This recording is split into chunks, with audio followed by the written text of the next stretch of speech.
The Fourth Crusade began as a religious mission, shaped by belief, hope, and the promise of redemption.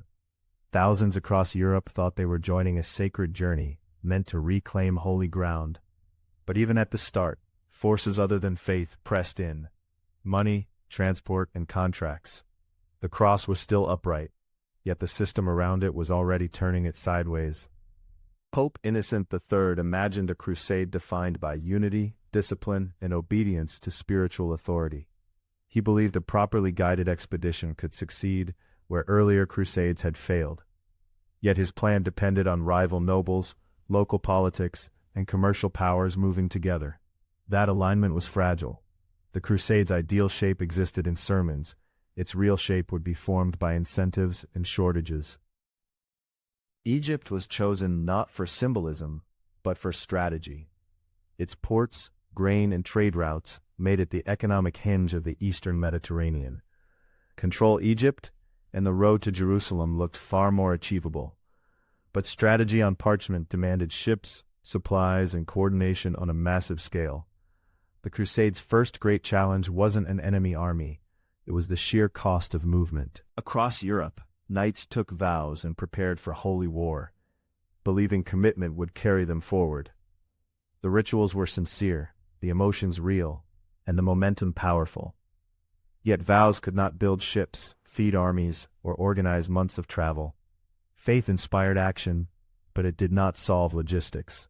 The crusade would soon learn that devotion without infrastructure creates desperation, and desperation invites compromise. From the start, the expedition faced a problem no one wanted to stare at for too long: scale. Tens of thousands needed transport, food, and planning for a campaign measured in years. There was no single treasury, no standing army, and no centralized command capable of enforcing the plan.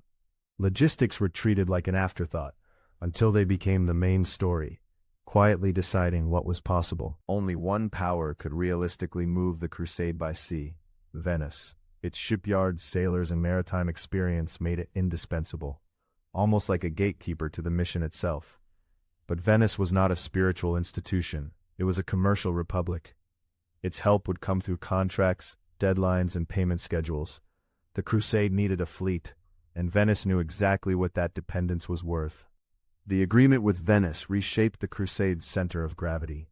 A religious mission became tied to a commercial contract, and the language of devotion sat beside the language of payment. Control subtly shifted from clergy and ideals to merchants and schedules. If the crusaders could not pay, Venice would still need compensation. In that moment, the crusade gained ships, but lost freedom of direction. When the time came to assemble, far fewer crusaders arrived than everyone had promised or predicted. Some chose other routes, some followed different leaders, and some never came at all. The result was a dangerous mismatch. The crusade had contracted for transport it could not fully use or afford. The plan became unstable before it even launched. Shortfall turned intention into bargaining, and bargaining into vulnerability. By now, the crusade was guided less by prayer and more by debt. The unpaid contract with Venice hung over every decision, narrowing moral options into financial necessities. Once money became the main constraint, compromise began to feel unavoidable. Leaders could still speak the language of holiness, but the steering wheel had changed hands. Debt replaced prayer as the force that determined what the crusade would do next. Before leaving Europe, the crusade was already off course, not geographically yet, but structurally. Its success no longer depended only on faith and bravery, but on how it would satisfy obligations to Venice. The expedition still wore the symbols of devotion, but its path was being negotiated in ledgers.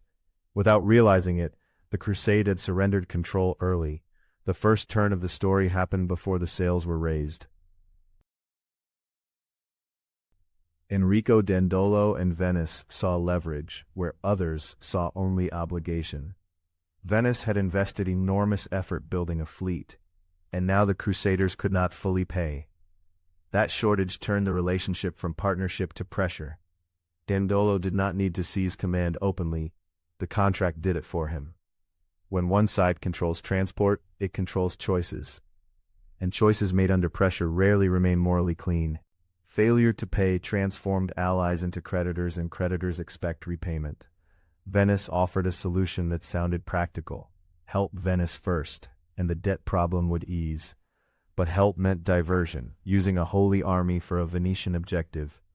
The Crusaders faced a brutal reality. Without Venice, the crusade could collapse. Payment wasn't just money, it was obedience. A detour became the price of continuing at all. Zara was a Christian city, and that fact should have made it untouchable. Yet Zara was also strategically valuable, a prize in the Adriatic and a point of commercial rivalry. When the crusade looked at Zara through the lens of debt, the moral boundary blurred. It wasn't framed as betrayal, it was framed as necessity. But necessity can be a mask. In targeting Zara, the crusade rehearsed the idea that Christian didn't guarantee safety. Inside the camp, the crusade split along a line that mattered more than rank: conscience versus survival. Some argued that attacking a Christian city would poison the entire mission. Others insisted they had no choice. Without satisfying Venice, the expedition would die on the shore. Debate did not remove the dilemma, it only revealed it.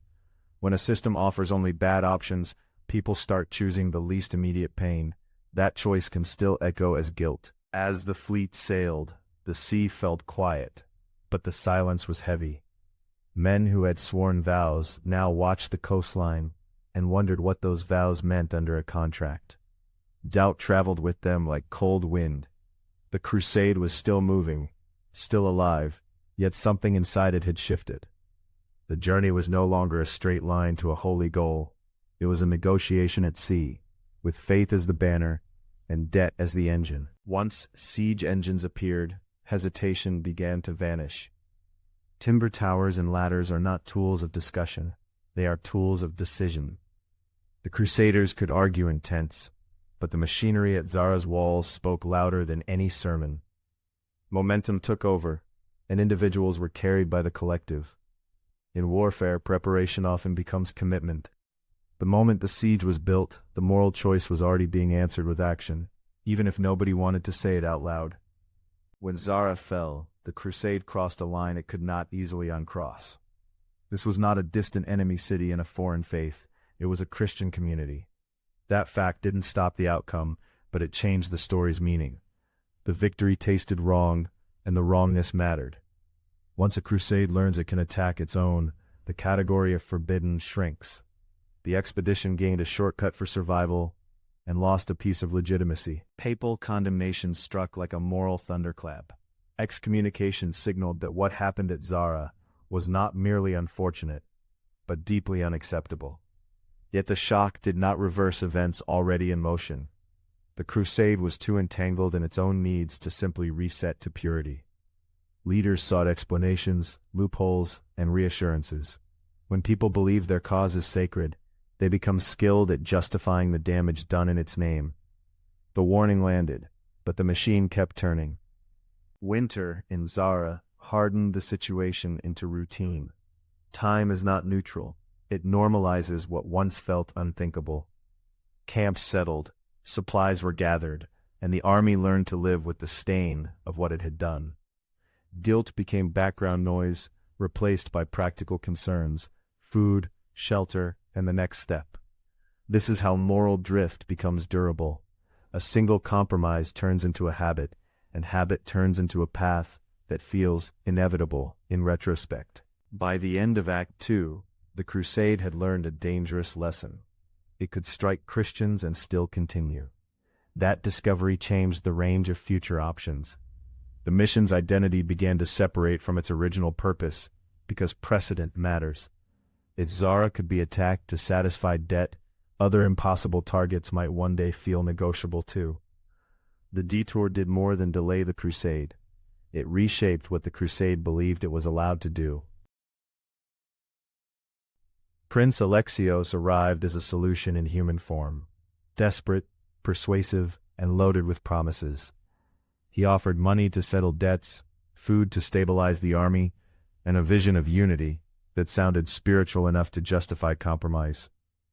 For crusaders trapped by obligation, it felt like rescue. For Venice, it looked like opportunity, but big promises are often a warning sign. The crusade was about to trade one constraint for a larger, riskier bargain. Alexios's offer was almost designed to be irresistible. It promised an exit from debt, a return to momentum, and a narrative that could still sound holy. The Crusaders can tell themselves they were not abandoning the mission, only taking a necessary step to save it. Yet the scale of the promise was the problem. When a deal sounds too perfect, it usually hides a cost. The crusade wasn't just accepting help, it was accepting a new destination. The deal was simple in shape and explosive in impact. Pay us, feed us, and join us. Gold and supplies would keep the crusade alive. Political support would make the detour feel legitimate. Doubts did not disappear, but hunger and debt silenced doubt efficiently. Once the agreement was made, the Crusade's direction became conditional on Alexios's fortunes. That is a dangerous dependency. It meant the Crusade's success was now tethered to Byzantine politics, an arena famous for instability.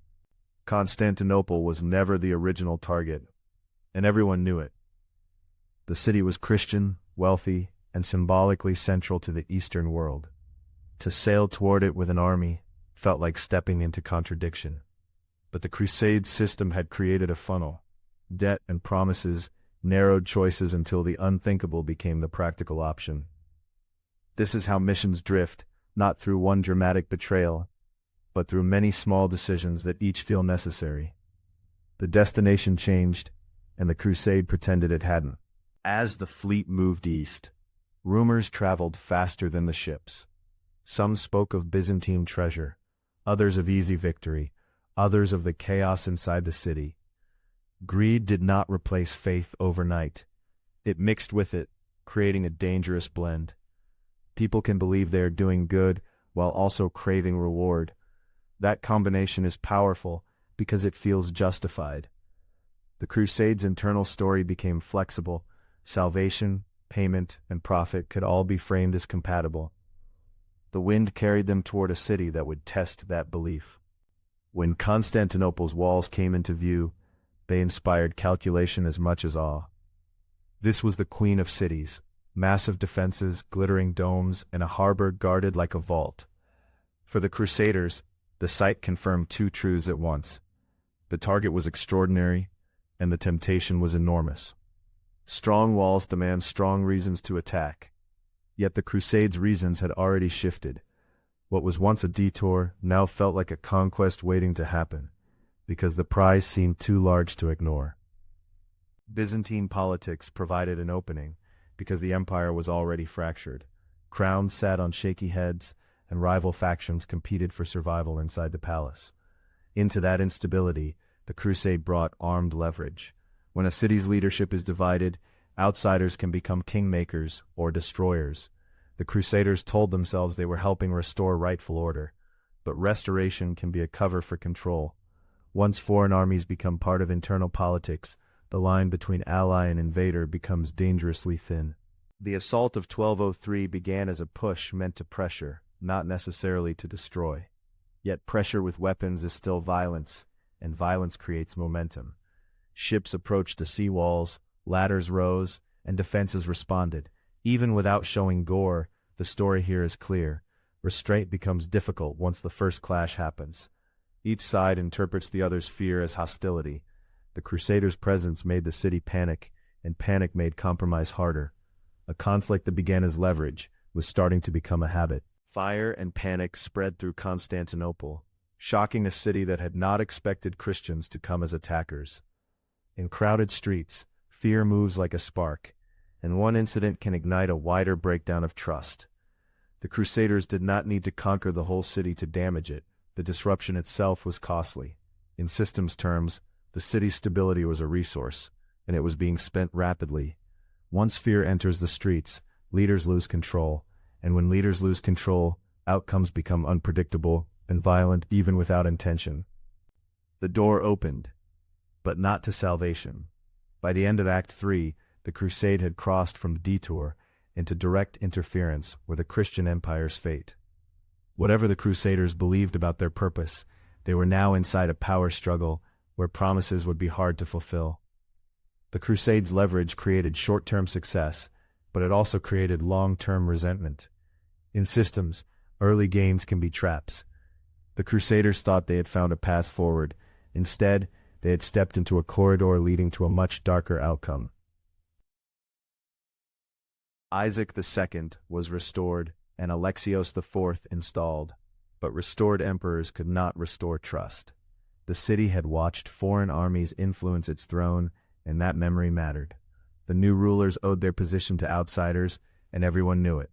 That meant every decision looked like payment, not leadership.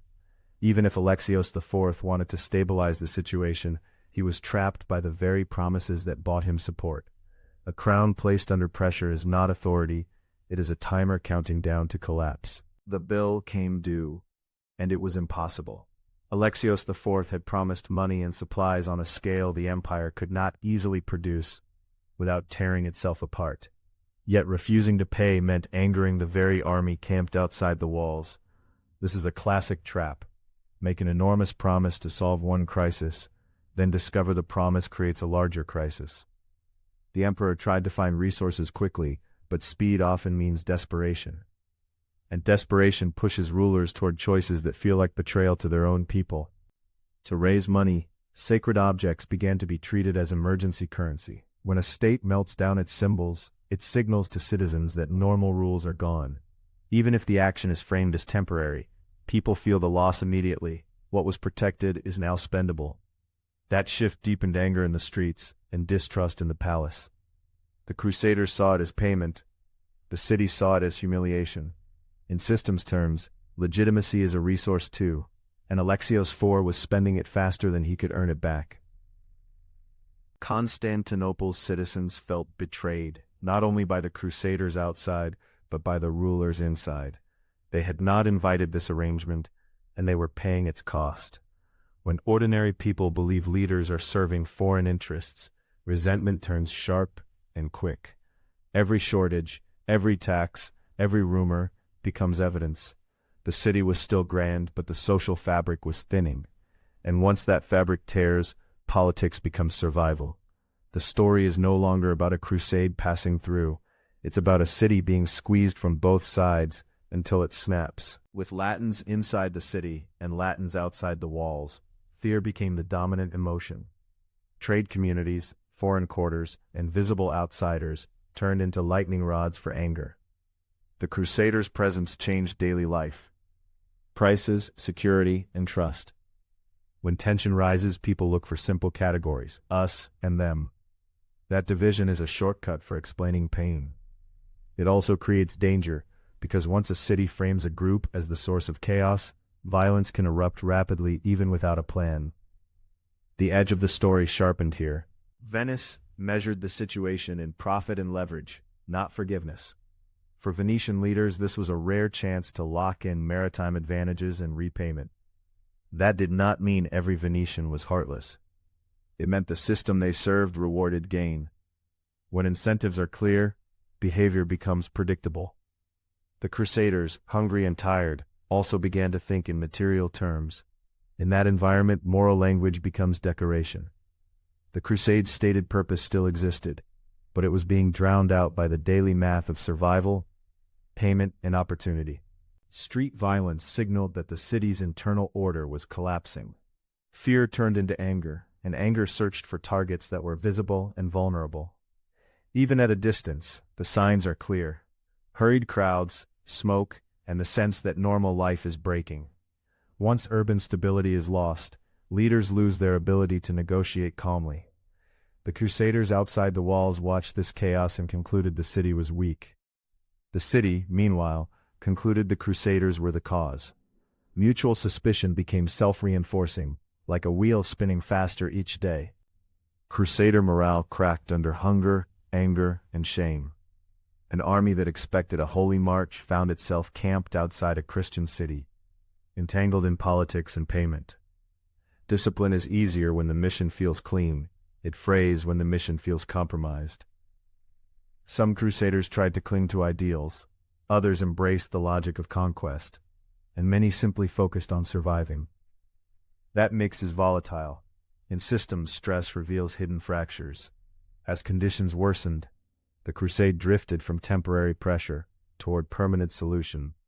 and permanent solutions in war often mean taking what you cannot be paid. Mutual fear turned into mutual hatred, because each side interpreted the other's caution as hostility.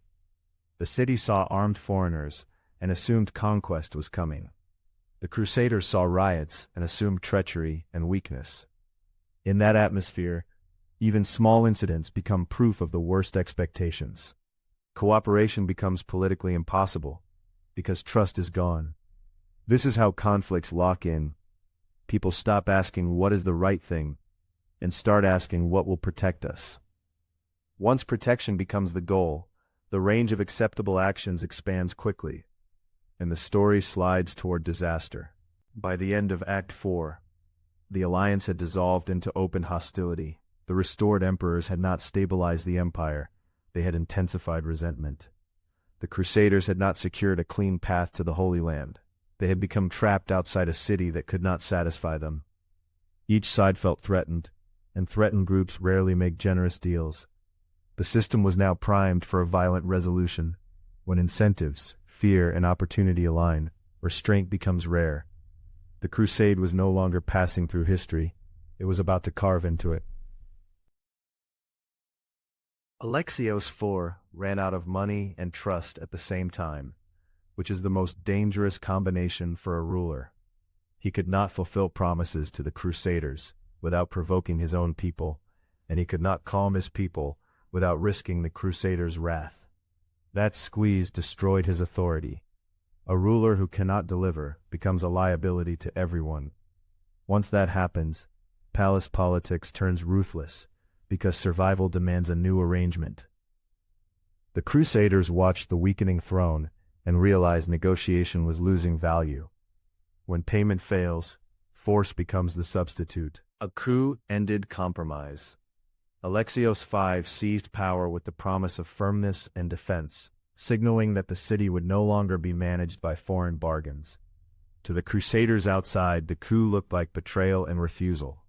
To many inside, it looked like a desperate attempt to regain control. Either way, it closed the door on a peaceful exit. In systems terms, the last buffer disappeared. The crusade had depended on a friendly faction in the palace. Now the palace was hostile. That shift made conquest seem less like a choice and more like the only remaining path. Negotiations failed at the walls because neither side could afford to appear weak. The Crusaders wanted repayment and guarantees. Alexios V wanted legitimacy and security. Each demand threatened the other. The setting itself, the seawalls, the camps, the armed guards, communicated that trust was gone. When bargaining happens under weapons, it becomes a contest of fear, rather than a search for agreement. Small insults feel huge, and compromises feel like surrender. The Crusaders began to talk openly about taking the city, not as a sin, but as a solution. The Crusaders decided to conquer Constantinople because the system made alternatives unattractive. Leaving meant unpaid debt, broken promises, and an army returning home in disgrace. Staying without action meant starvation and decay. Conquest offered a brutal clarity. Take the city, take wealth, and rewrite the story as victory. That is how incentives overpower intentions. Leaders can tell themselves they are choosing the least bad option, and the army can tell itself it is being forced. But force does not remove responsibility. The moment the decision formed, the crusade stopped being a mission and became an invasion. Venice prepared a naval assault because sea power was its greatest advantage. Ships could become moving siege platforms, bringing ladders and soldiers directly to the walls. This plan was practical, not romantic, and that practicality mattered. It turned the city's defenses into a technical problem to be solved. Once a military plan becomes detailed, it gains momentum. It becomes the thing we are doing. Strategy can create inevitability because it organizes people's time, labor, and imagination. The Crusade's energy shifted from debating morality to building machinery, and machinery does not argue. Siege preparation replaced diplomacy. Towers rose, ladders were built, and men rehearsed the movements of an assault. These actions did more than prepare an attack. They trained minds to accept it. When you invest labor into a plan, abandoning it feels like waste. That's a powerful psychological pressure, especially in an exhausted army. In systems, sunk costs create commitment. The Crusaders were not only hungry for supplies, they were hungry for resolution. Building siege gear was a way to turn uncertainty into direction. Unfortunately, the direction pointed straight into a Christian capital. New sermons reframed the conflict so it could be carried without breaking the army's sense of identity. If the city's rulers were declared wrong or unfaithful, then attacking them could be imagined as justified. This is a familiar move in history. When actions contradict ideals, people adjust the story to protect their self-image. Religion, meant to restrain violence, can also be used to license it. The Crusaders needed a moral bridge between vows and conquest. That bridge was built from selective reasoning and anger. Once built, it made the next step easier. April 1204 approached like an hourglass running out. Camps buzzed with preparation, nerves, and the sense that everything was now committed. The Crusaders had delayed and drifted for years, but deadlines create clarity. So did hunger. The city's walls looked less like sacred borders and more like locked doors to the payment the army believed it deserved. Time pressure narrows decision-making, and it rewards the bold. In that narrowing, conquest becomes efficient. The crusade was about to convert its crisis into an assault, because assault offers a clear ending, even if it's a terrible one. Storms and smoke mirrored the mood, a heavy sense of doom mixed with excitement and fear.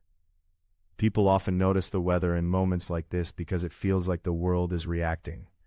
But the real storm was human, incentives, anger, and opportunities swirling together. The Crusaders were not marching toward a distant holy goal anymore. They were staring at a nearby prize, and when a prize is close, restraint becomes harder. The city, meanwhile, braced for impact, knowing that defense would be desperate. Both sides sensed a point of no return, because they had already created it. By the end of Act 5, the target was official. Constantinople, not as an accidental stop, but as the chosen objective. This is the moment when the Crusade's identity fully flips. A mission that began with holy intentions now aimed its violence at a Christian capital. The reason was not one villain, but a chain of incentives. Debt, hunger, promises, and political breakdown. Once the chain tightened, it pulled everyone forward. The Crusaders could still speak of faith, but their actions had redefined the Crusade's meaning. The next act would show what happens when a system finally cashes in its choices. The assault began with a brutal innovation.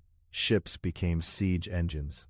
Venice's maritime skill turned the sea into a battlefield platform, bringing ladders and fighters up to the walls. This wasn't just courage, it was technique. Technique makes violence scalable. Once the breach began, the city's sense of safety cracked, and panic spread ahead of any soldier. Even without showing injury, the outcome is clear. Organized defense starts to unravel when the perimeter fails. The Crusaders were no longer negotiating for payment. They were taking control, one wall segment at a time. A breach at the seawall changed everything. Walls are not only stone, they are confidence.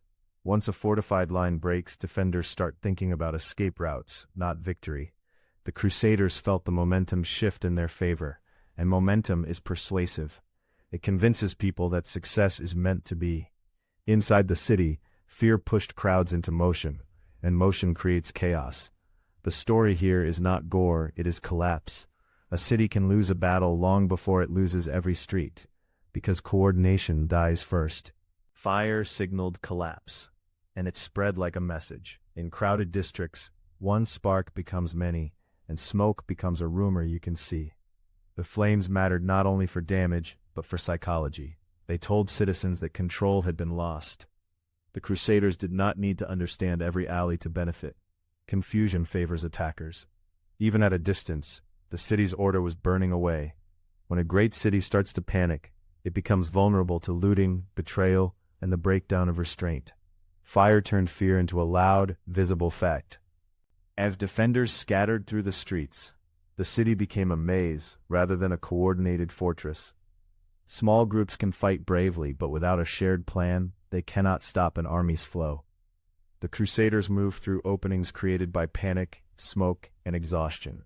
A maze also hides civilians, which increases fear and confusion, even when violence is not shown directly. The sense of being trapped is itself a form of suffering. Here the system produces cruelty. Once order collapses, opportunists thrive.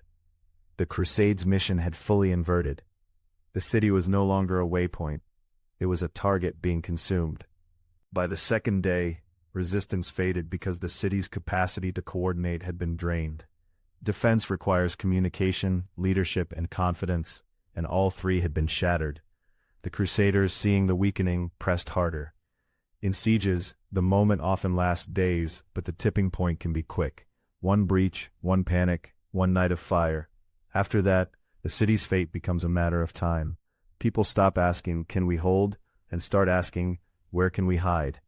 The Crusades' momentum became unstoppable, not because it was righteous, but because the system favored force once the threshold was crossed. Looting began because conquest creates a vacuum, and vacuums get filled by appetite. When an army is unpaid, hungry, and convinced it has earned reward, it seeks payment in objects.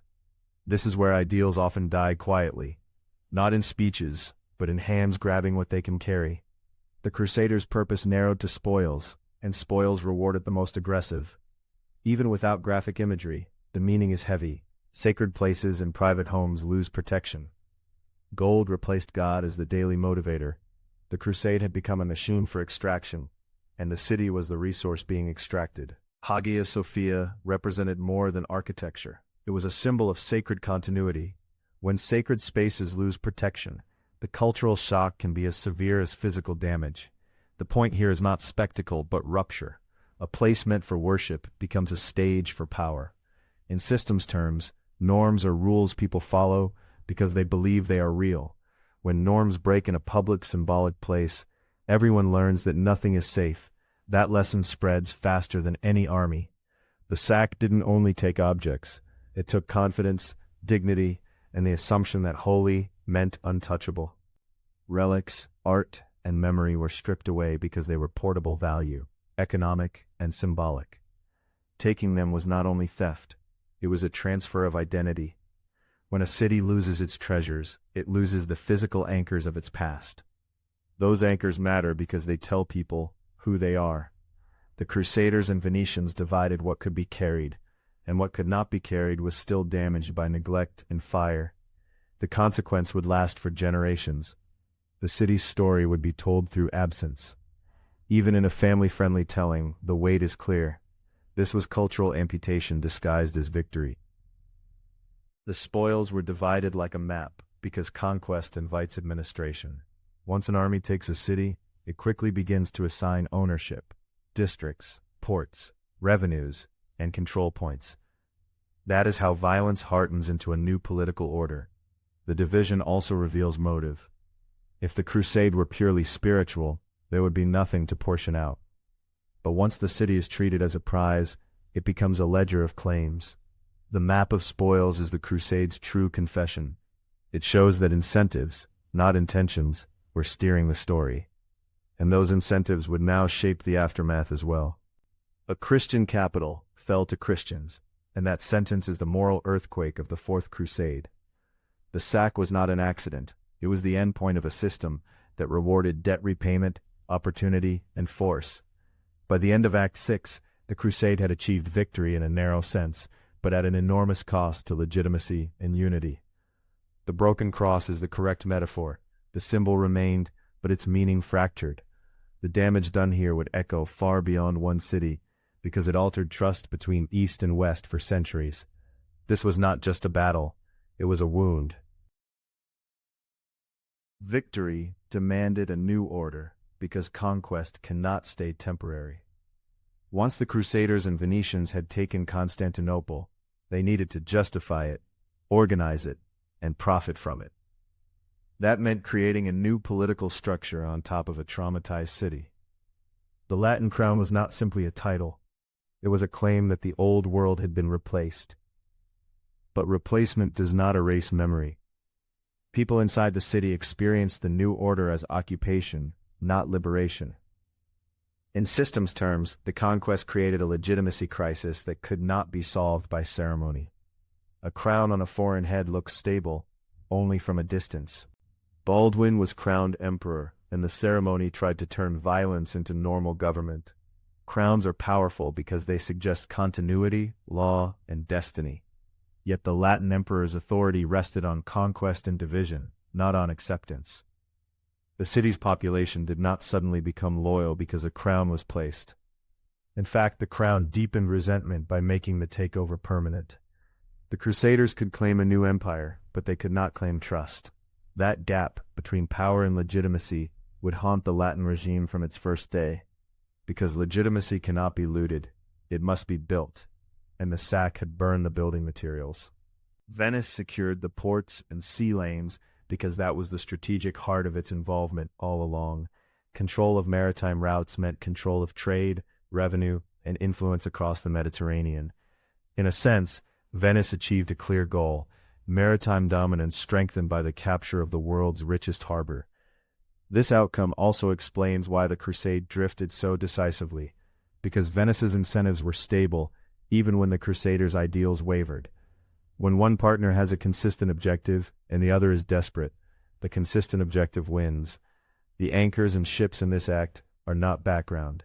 They are the engine of the new order. Byzantines fled because survival often means leaving what you love behind. As the Latin Empire formed, Greek elites and ordinary families moved toward exile states, carrying legitimacy like a fragile flame. Exile empires, Nicaea, Epirus, Trebizond, became containers for identity and hope, even if they were smaller and weaker. This is how societies persist after catastrophe. They relocate their symbols. The fall of a capital does not end the civilization instantly. It forces it to adapt under pressure. But adaptation comes with cost. Fragmentation weakens defense, reduces resources, and invites further threats. The Crusades' sack did not only seize a city, it shattered a political center into scattered pieces. Crusaders dispersed across Greece and beyond, turning conquest into a patchwork. Some sought fiefs, some sought profit, and some simply tried to salvage meaning from what they had done. This dispersal matters because it changed the region's balance of power. Instead of a single strong empire in Constantinople, the area became a mosaic of competing rulers and claims. That mosaic created constant friction, small wars, shifting alliances, and fragile governance. In systems, fragmentation creates opportunities for outsiders. The Fourth Crusade did not end conflict. It multiplied it, and while the Crusaders gained land, they also inherited instability. A conquered region is not a prize that stays quiet.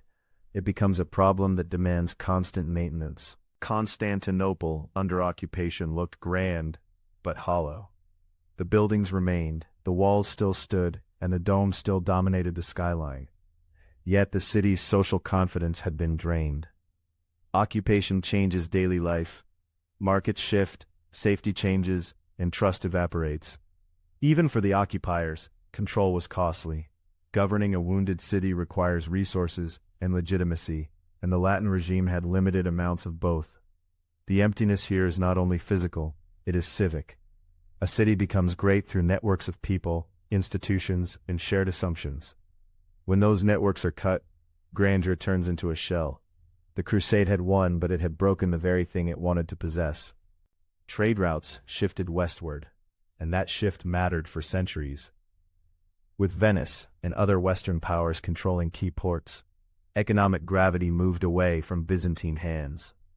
When trade changes, wealth changes, and when wealth changes, military and political capacity changes too. This is the quiet consequence of conquest. It rewires the flow of resources. The city's previous role as a hub of Eastern commerce was reduced, and the benefits flowed outward. Meanwhile, trust died. People remember who harmed them when they were vulnerable, especially when the harm came from those who claimed to be allies. The Fourth Crusade did not only seize treasure, it redirected the arteries of an entire region's economy. Religious divisions hardened because the sack turned doctrine into lived trauma. The East-West rift was already present, but 1204 made it personal and unforgettable. It is difficult to reconcile after sacred spaces are violated and promises are betrayed. In systems terms, Trust is the bridge that allows disagreement to coexist. When the bridge collapses, every future dispute becomes sharper. The Latin Empire could not force unity through power. Power without trust produces resentment. Over time, resentment becomes identity. The split church icon is not just a metaphor, it is a long-term outcome. 1204 became a reference point for suspicion, shaping how communities interpreted each other's intentions for generations. Byzantium weakened permanently because it lost more than money and buildings, it lost time and stability. Even after Byzantines returned to Constantinople later, the empire's capacity had been reduced. Resources were drained, rival states formed, and the psychological shock lingered. A strong empire can recover from a defeat. It struggles to recover from a fracture. This act shows the deeper consequence. The sack did not just interrupt Byzantine power, it changed its trajectory. Weakness invites pressure, and pressure invites further concessions. When an empire's center breaks, it becomes harder to coordinate defense against new threats. The Fourth Crusade therefore acted like a long-term injury, making future crises harder to survive. It was a disaster with a long tail. By the end of Act 7, the cruel paradox becomes clear. The Crusade won, and Christianity lost legitimacy. Power was gained, but trust was destroyed. A victory that fractures unity is not a victory that strengthens a civilization. The Latin Empire's creation formalized the betrayal at the heart of 1204, turning a sack into a political reality. That reality could be enforced, but not easily accepted. In systems, legitimacy is a multiplier. It makes governance cheaper and alliances more stable. The Crusade traded that multiplier for short-term control. The result was a region more divided, more vulnerable, and more cynical. This act isn't just aftermath. It's the new baseline created by the conquest. Europe reacted with shock and justifications, because the story was hard to absorb. A crusade was supposed to be a sacred mission, not a seizure of a Christian capital. Some condemned it, others minimized it, and many searched for explanations that preserved their beliefs. This is what communities do when actions contradict ideals. They rewrite the narrative to reduce discomfort. Yet the facts remained. Constantinople had been taken, and the consequences could not be talked away. Even those who approved understood something important had changed. A line had been crossed, and history would remember the crossing. The aftershocks were not only political, they were moral, echoing through sermons, chronicles, and memory. What was lost was not only gold, it was cultural continuity. Icons, crafts, manuscripts, and artworks carried stories that connected generations. When they were stripped away, the city's memory became incomplete. This matters because culture is not decoration, it is identity made visible. Losing it reshapes how a society sees itself and how others see it. In a family-friendly telling, we don't need graphic images to convey the weight. Absence is powerful. Empty niches, broken patterns, and missing treasures communicate the same truth. The sack changed what the city could pass forward, and once a culture's inheritance is scattered, recovering it is nearly impossible. The damage becomes part of the identity it tried to steal. Constantinople never fully recovered, because recovery requires stability, resources, and trust. 3 things the sack destroyed. Even when buildings are repaired, institutions can remain weakened.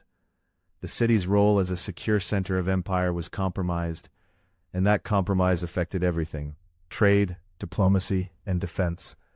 A great city is not only stone and skyline, it is confidence and coordination. After 1204, those invisible foundations were cracked. The city continued, but differently. More cautious, more fragile, more exposed. This is a key systems lesson. A single catastrophic disruption can permanently lower a system's capacity, even if it appears to return on the surface. Later conquests learned from 1204 because history teaches methods as well as morals. The sack showed how financial pressure, political instability, and external force could be combined to seize a prize that seemed untouchable. It also showed how quickly norms can collapse once a strong city is breached. Future powers watch the outcome and absorb the lesson. Incentives can reroute missions, and opportunities can override principles. This is uncomfortable, but important. When people see that betrayal worked, the tactic becomes tempting. That doesn't mean everyone copies it, but it means the option exists in the imagination of leaders. 1204 became a case study, a blueprint not because it was admirable, but because it was effective. And effective strategies tend to survive in history's toolbox. In 1261, Byzantines returned to Constantinople, but they returned to a changed world. Restoration can bring hope, yet it cannot erase what was taken: resources, networks, and confidence. The empire that re-entered its capital was smaller and poorer, surrounded by rivals and burdened by the memory of betrayal. Even success had limits, because the system's capacity had been reduced. This is the difference between regaining a place and regaining power. The return mattered symbolically, but symbols cannot replace lost economic strength or political unity. The city's scars remained embedded in its institutions. A reopened gate does not automatically restore a lost century. It only begins a new struggle with fewer tools than before. A weakened empire faces new storms because weakness attracts pressure. After 1204, Byzantium confronted a harsher environment: fragmented neighbors, shifting trade, and rising external threats. Each crisis demanded resources, and resources were exactly what the sack had drained. This is how long-term consequences work. A disaster reduces resilience, then the next shocks hit harder. The empire could still make smart choices, but it was playing with fewer pieces on the board. In systems terms, capacity is everything. When capacity declines, even small problems become existential. The Fourth Crusade did not directly create every later threat, but it made Byzantium less able to respond. That lowered resilience is the true legacy of 1204, a silent handicap that shaped the future. 1453 became more likely because 1204 weakened the long arc of Byzantine defense. The sack fractured institutions, reduced wealth, and deepened divisions that made unity harder in moments of crisis. Over time, the empire faced stronger opponents with fewer resources and less diplomatic leverage. It is important not to treat history as a single straight line, but patterns matter. When a system is injured, it becomes more vulnerable to future blows. 1204 was not the only cause of Byzantium's final fall, yet it was a major turning point that lowered resilience for centuries. That is the system's insight. One catastrophic breach can echo long after the smoke clears, making future outcomes more probable. In that sense, 1204 is not just a tragedy of one year. It is a multiplier of later risk. The system's lesson is simple and uncomfortable. Incentives can overpower intentions. The Fourth Crusade began with holy vows, but the structure around it rewarded different behavior: debt repayment, opportunity, and control. Step by step, those incentives narrowed choices until the unthinkable became the practical option. This isn't a story about one villainous decision. It's a story about how many small compromises can create a large betrayal. When people want a mission to succeed, they accept detours. When detours become normal, missions change identity. The Crusade did not set out to sack Constantinople, but it built a chain that made the sack more and more likely. Understanding that chain helps us understand other historical disasters too.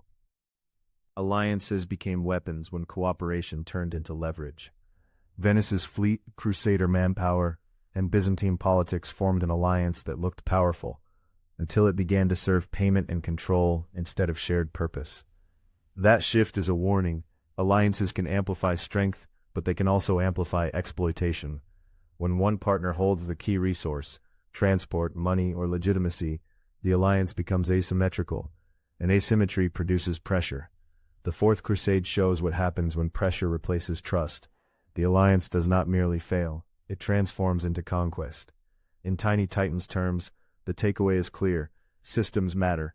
People can start with good intentions, but if the system rewards betrayal, betrayal becomes the easiest path.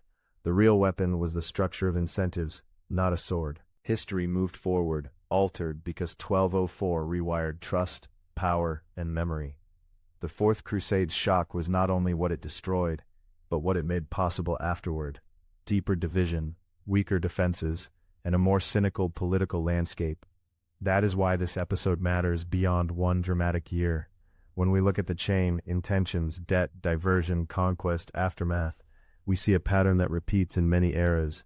missions drift, incentives steer, and once sacred rules are broken, repairing them is painfully slow. The final image is not just ruins, it is a lesson about how choices compound. If you want to understand how history changes direction, follow the rope of incentives, not only the flag of ideals.